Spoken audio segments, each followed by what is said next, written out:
we managed to get another view.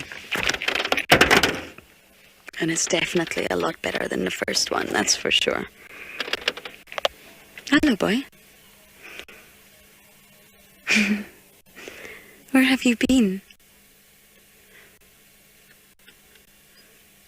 Corinne, if you look at the size of his paws, I mean, that's a good indicator, just like a puppy, of how big that animal is going to be. He's got a lot of growth left in him. He's very much a sub-adult now. I wouldn't call him a cub. Definitely not a cub. And he's definitely not an adult. So that in-between stage is classified as a sub-adult.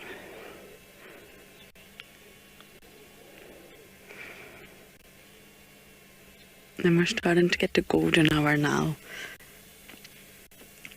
At least it's cooling down for us. It's been a really uncomfortable day, I must say. And I can only imagine if you're covered in hair like Maribye is, then it's going to be even more uncomfortable.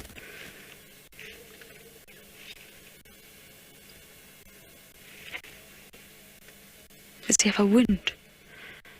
I'm not able to look at my monitor right now, but BK's pointing out a wound.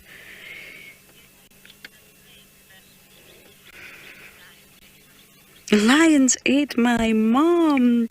My goodness, thanks for pointing that out, Beaks. I have not heard your name in such a long time. Nice to hear from you. Yes, he did eat the snake. He got bitten and then he ate the snake.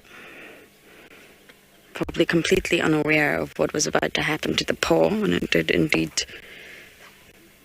swell. It was probably very painful, I can only imagine. And he will have absolutely understood what happened. It's actually it's appeared, I've got the report, in Panthera's recent report, the story of Maribye and the puff adder has been printed in the report, because it really was quite something. And although it could have had a different outcome, and we would have had to have let nature be nature, it was also fascinating to observe, and then fascinating to see exactly how fine he was at the end of it, with a ginormous water monitor in his mouth.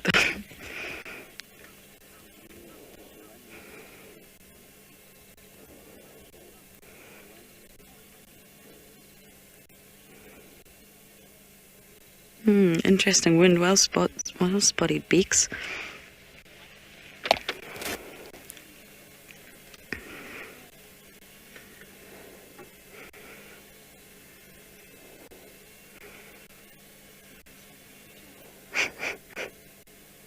Shasha's definitely bigger than him. I mean, Shasha's older. Yes, it's actually Shasha's birthday very soon. He's an August baby. He'll be 2. So he is older, but he's substantially bigger as well.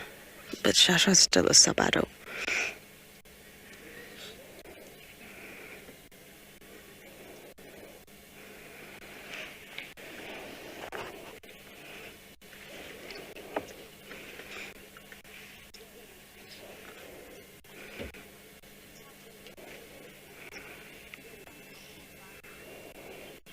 Julie, you're saying he reminds you of Hosanna.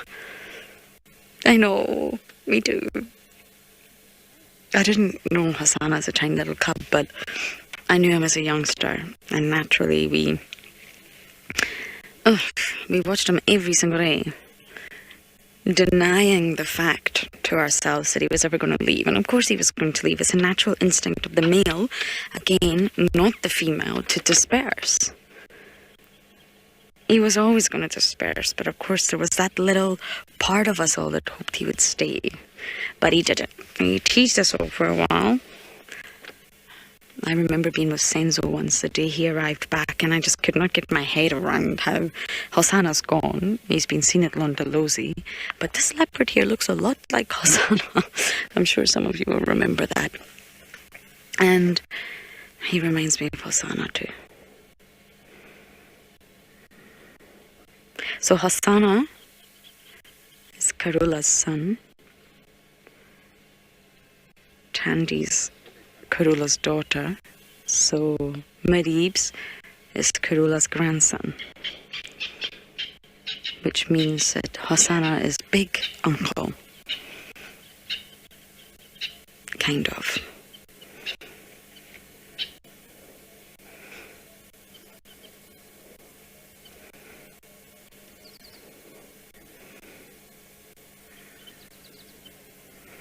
But I agree with you, Julie. I get lots of memories just looking at him from those days when Hosanna was around.